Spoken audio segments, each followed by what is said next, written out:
First at 4, what a mess. Detroit police investigating a crime spree that gives new meaning to the word break in. Ben. Well, we had one snowy commute this morning. Looks like we're going to have another tomorrow. Is everybody going to get in on the act this time? Karen. And have you seen this video? A father says he was teaching his son a life lesson, but should it be posted on Facebook? Are too many parents oversharing? We're taking a look. Live from downtown Detroit, Local 4 News First at 4 starts now. Good afternoon, I'm Karen Drew. First at 4, after half a decade of negotiations, delays, and some proposals, a tentative deal has finally been struck to construct a brand new jail in Wayne County. For the last 5 years, the old abandoned Gratiot jail site has been rusting away. Now, Bedrock Ventures is taking over both the demolition of the old site and the construction of a completely new one on East Warren Road at the I-75 service drive. At a press event earlier today, Wayne County Executive Warren Evans says this deal comes as a huge relief. It's like an anvil has been taken off my neck to be able to get to where we are in this process. So, I mean, it's huge, and I don't think people have any idea, nor necessarily should they, how complex this deal was in the first place. The project is expected to be completed in 2022. The total price tag, $533 million. A man charged as an accessory in the robbery and murder of an O'Reilly Auto Parts store manager was sentenced today, but will not go to prison.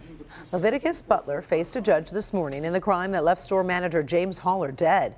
Butler pleaded guilty to 1 count of accessory after the fact to a felony and now faces 2 years and 6 months of probation. The victim's wife was not happy with that sentence. We're going to show you her confrontation with the judge. We'll have that at 5. Thieves slam a truck into a Detroit liquor store before robbing the place. Then a second store, and then a third business. Police are on the hunt for the suspects of 3 different break-ins throughout the city this morning, all using a vehicle to slam through the side of the buildings. We're tracking the investigation, and we'll show you some of that surveillance video tonight at 5. A toxic mystery is under investigation at this hour in Franklin, where 4 businesses have been shut down. A volatile chemical was found in a tank under one of the businesses and is now being tested. The Department of Environmental Quality carefully collected a sample this afternoon after air tests showed toxic levels of a dry cleaning contaminant were almost 8 times higher than what's accepted. Now we're talking about the Franklin Village Plaza on Franklin Road and 14 Mile. The test results should be back in 48 hours. We'll let you know the results. Well, some of you were shoveling quite a bit of snow today, while others barely saw any. Ben Bailey is here to show you how the hit or miss pattern is going to continue. Yeah, it really was feast or famine this morning. Some spots up to 8 inches of snow. We've got a little bit of activity, but the stuff that's on top of us now, very fine, light, and not really accumulating. But you look out here to the west, these snow showers have a little bit of heft to them, and those are going to rotate through as we get into the evening. So we could see some minor accumulations, 1/10 or so of an inch. But we've got another push coming during the morning commute. So this is what we're expecting to be on the ground as we head to work and school tomorrow morning. For the most part, a lot of us less than an inch, but if you're in the north zone, could be 1 to 2 in a couple spots, and there is more coming behind that as we get into the second half of Thursday. That's why winter weather advisories have been extended until 6 p.m. on Thursday, and now added Genesee and Lapeer counties to Sanilac for that advisory. So we'll be taking a look at that. Temperature-wise, hovering right around the freezing point and falling into the 20s tonight. It will be colder, and we'll explain how that plays into the forecast in just a few minutes. Karen. Nicholas Cruz, the accused gunman in the Florida school shooting massacre, has now been formally charged.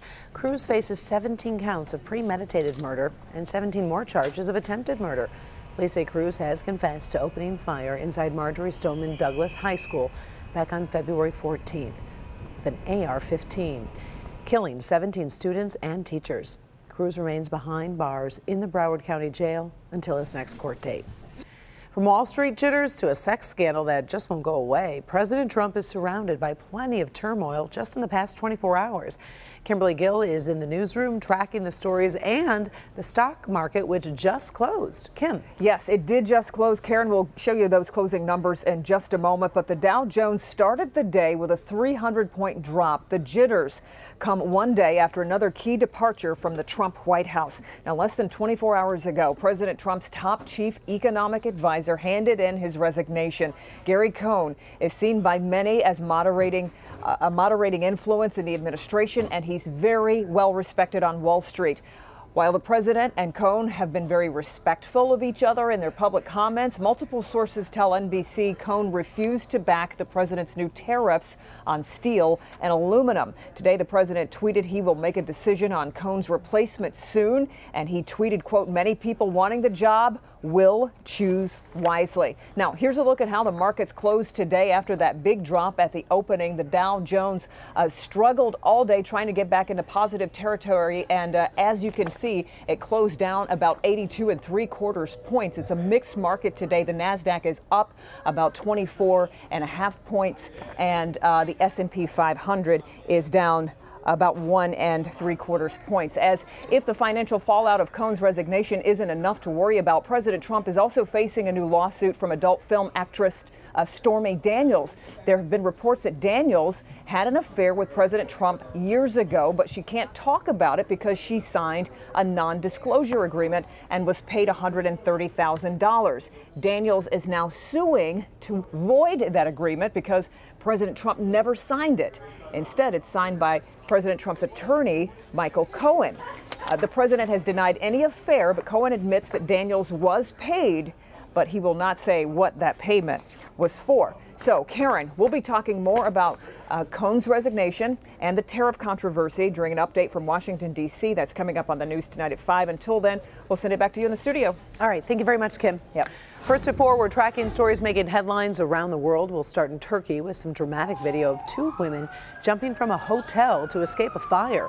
They were injured jumping from the 6th floor. We're told they landed in parked cars in front of the hotel. Injuries aren't too serious and they should recover. In the middle of a devastating war, this is being called a miracle. Video from Syria shows the moment rescuers uncovered a boy and girl who had been buried in rubble and debris in a suburb of Damascus. Attacks in the region reportedly killed more than 100 people on Monday, making it the deadliest day since the United Nations demanded a ceasefire last month. The UN estimates 400,000 people are trapped by the government siege in the area. Well, you may have heard about this video. It shows a father forcing his son to run to school because he was caught being a bully on the school bus. The video going viral and also sparking a debate over the punishment and is the dad sharing too much on social media? We asked our Paula Tutman to dig a little deeper on this question, and what did you find? Hi, Karen. Well, I think it's because we can share these intimate details immediately without a filter, and we can get immediate affirmation, we can get likes, we can get dislikes, but we get immediate comments. So for instance, I want you to take a look at this. We've been going live on the clickondetroit.com Facebook page, and we've been talking to our expert, Cynthia Reynolds, and we've been talking about oversharing and parents sharing. But the question is, even though we can see how many people are watching, how many people like, and we're talking to our audience, would this be so great if you were a child being disciplined? The sites are numerous: Facebook, Twitter, Instagram. Those are the biggies. There is the share, and then there is the overshare. You share a little bit too much, and people just kind of know a little bit too much of what's going on in your life. First Family Counseling and Local 4 child expert Cynthia Reynolds says this is an example of an overshare. All right, everybody, welcome to You Better Listen to Your Dad 2018. Any of y'all know me know I've got 2 wonderful children, Hayden, my son at 10, and my daughter, Temperance, at 8. Wow is because I'm kind of surprised. I was surprised at what parents post about their children. Well, my son has finally got in trouble on the bus enough to where he got actually kicked off the bus for 3 days because he was being a little bully. Therefore, he has to now run to school. Humiliation is never an option for discipline. That is never a good thing. This isn't about the time 30 years ago when your parent disciplined you by making you wear a sandwich board down the street announcing your bad deed. This is about the fact that now there is a digital documentation of that deed that lasts for perpetuity, and it humiliates the child. Not everyone agrees. The father saves this kid from who knows what, saves other kids from bullying, and turns this kid into someone completely different than he was destined to be in that moment, then everyone should know about it. But agree or disagree, there are likely unintended consequences from parental posts. We know that little boy's name is Hayden, which means a child predator knows that little boy is Hayden. And Hayden's classmates know he's gotten 15 minutes of fame. all for the wrong reasons. And even if Dad takes down the post, it's still out there. We all make mistakes, but now it's a permanent documented record that it's not only used in the way that you posted it, but people can manipulate it. They can change it. They can add little emojis to it or extra comments to it. And it turns out to be something that you did not intend it to be. When we know better, we do better. And now we know better. Okay, so our expert is telling us it's not the discipline, it is the posting of the discipline. She says, listen, if you have to post something with your kids, ask their permission. Give them the honor and the dignity of allowing themselves to be involved in the images that you post, good, bad, or indifferent. And if you do post, don't use your child's name. Don't give that information. Guard their privacy, jealousy. Listen, the conversation is continuing on clickondetroit.com. We're going to talk to you for a few more minutes, and I would love to know your opinion when we post this on my Facebook page, Local 4 Paula Tutman. Karen. All right, definitely a case Lots of comments here, by the way. Well, we'll look forward to seeing those comments. We appreciate it. Thank you, Paula. Still ahead, it is a bad habit that's getting worse. We are going to talk about shopping while drunk, and a new survey just might surprise you. Also, it's been a really nasty day in the Northeast. We have new video of another nor'easter bringing snow, winds, and flood to millions of people. Up first, fighting identity theft, how this new card will make life more difficult for scammers trying to rip you off. The Secret, coming up all new on Local 4 News at 5 and 6. You may remember last year a 16-year-old girl in Warren died of a heroin overdose. And an unusual turn, the Macomb County prosecutor charged the dealers, the girl who also brought the heroin to her. And today they were sentenced, the judge saying that they just brought a gun into the situation. First at 4 continues with a Help Me Hank consumer alert involving Medicare and identity theft. The government will be mailing out new Medicare cards in April. The old cards showed your Social Security numbers right on the front, which made them big targets for identity thieves. Now, consumers will have a unique Medicare number. The new cards will be mailed out gradually across the country from this April through April of 2019. Now, you do not have to request the cards. You don't have to pay any fee. Remember that, because scammers might send you fake emails trying to rip you off during this transition. Another major snowstorm slamming the northeast coast. There have been reports of thunder snow, lightning, and high winds. The nor'easter is expected to strengthen as it moves up the coast. Snowfall rates could reach 3 inches per hour. Flooding also a problem. This video is from Maryland. The storm is causing travel problems on the highways and many major airports. So if you are flying east tonight or tomorrow, make sure to call your airline and check your flight. Snow's one thing, but all that water, not good. Such a mess. They kind of got that double punch too. Yeah. So you're feeling bad for the folks out there. But us on the nicer end of that storm. Yeah, we really are pretty lucky. Some of us are, that's for sure, but we're going to see colder temperatures tonight. So that means that a lot more snow is going to be sticking out of this next round than did overnight and through this morning. So the 4 Live radar picture right now, this stuff is really light, very fine grains of snow, not really accumulating, but you start to see these snow showers coming in from the west. There's some darker colors indicating these are a little bit more intense. They're also cellular. You're seeing more of these. So there's probably a little bit of some of the daytime heating, or what little we have out there, contributing to the lift there. So we are seeing some accumulation, but again, minor amounts. We're talking 1/10 of an inch or so in parts of our south zone. That eventually will spread across the entire area, but you can see the circulation. This low just sort of been pinwheeling around Michigan, and it's coming back for another round as we get later into tonight. That's where the center of that thing is right now, and you'll see how it sort of meanders around in the forecast. Tonight, we'll see those snow showers in. That low goes back to the north over Lake Huron, brings another round of snow for the morning commute. This will be a little bit more widespread. We're not going to see that intense banding in narrow areas like we did yesterday morning until we get into the afternoon. Then you see, after a little bit of a break midday, here it is again, that thin, fairly moderate to heavy band of snow sets up.